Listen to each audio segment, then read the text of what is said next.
네, 안녕하세요.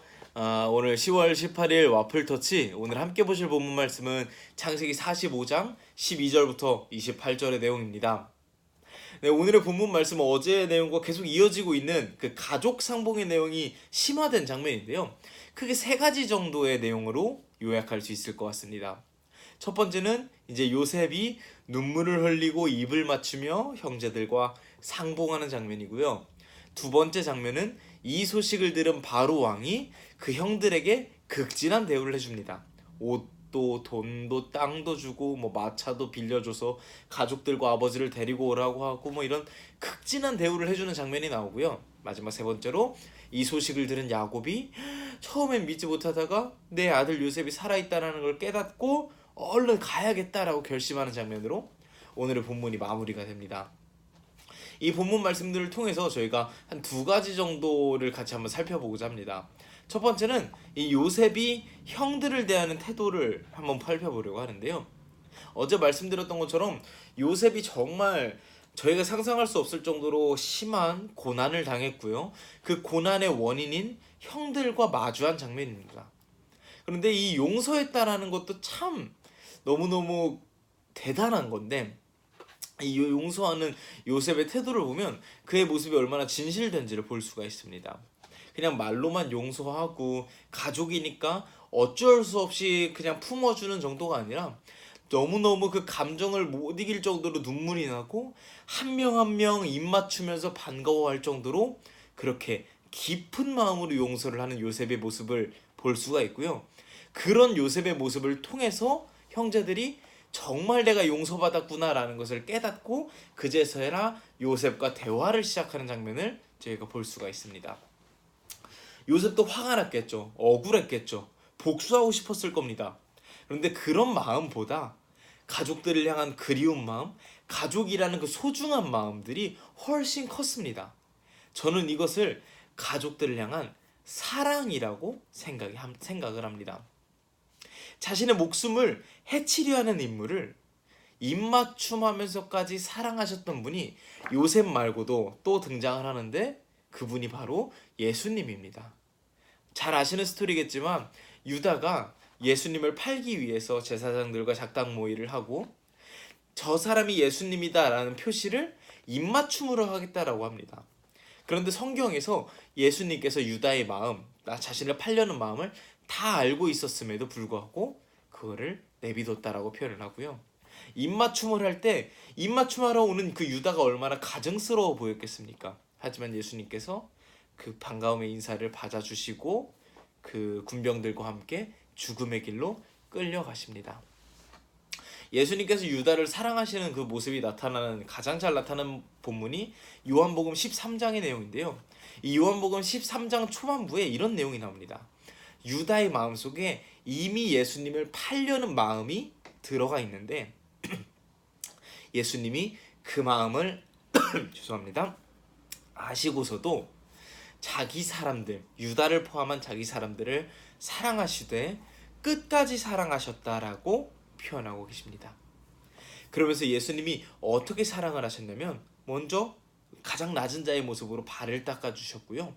그 다음에 제자들에게 이야기합니다. 너희도 내가 너희를 이렇게 섬겼던 것처럼 너희도 서로 이렇게 섬기고 사랑해라. 그리고 그 13장의 후반부에 보면 너희가 서로 사랑할 때 사람들이 너희가 내 제자인 줄 알 것이다 라고 예수님께서 가르쳐 주십니다. 이것이 무슨 말이냐면 너희가 서로 사랑할 때 내가 유다를 사랑한 것처럼 너희도 서로 사랑할 줄 알아야 된다. 유다가 비록 나를 팔려는 마음을 이미 먹었지만 나는 그를 끝까지 사랑했고 그의 발도 닦아줬고 그가 나를 팔려고 입맞춤할 때 나 그의 입맞춤을 거절하지 않았다. 너희도 이같이 사랑하라. 그럴 때 너희가 서로 이렇게 사랑할 때 나 예수님의 사랑처럼 사랑할 때 사람들이 너희를 보고 예수님의 제자인 줄 알 것이다 라고 예수님께서 가르쳐 주십니다. 요셉의 마음과 굉장히 일맥상통하는 예수님의 모습입니다. 자신의 원수 같고 자신을 해치려 하는 그런 사람마저도 입을 맞출 정도로 용서하고 사랑해 주셨던 요셉, 그리고 그렇게 우리도 사랑해 주셨던 예수님. 이 예수님의 사랑을 닮아서 세상 가운데 실천할 수 있는 그런 저희가 될 때 저희의 모습을 통해서 사람들이 와, 저렇게 사랑하는 사람이 정말 예수님의 제자구나라고 말하게 될 줄 믿습니다. 또 한 가지 함께 살펴보고자 하는 것은 이 야곱의 태도인데요.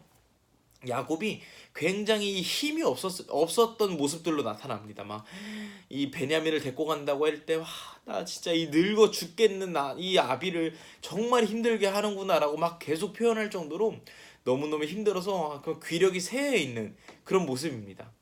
베냐민을 보낼 때도 굉장히 좀 뭐랄까요, 자포자기한 심정으로 그래 데려가라, 가서 죽으면 죽는 거지 뭐 하는 마음으로 베냐민을 이집트 땅으로 보냅니다. 근데 그런 야곱에게 굉장히 좋은 소식이 들려옵니다.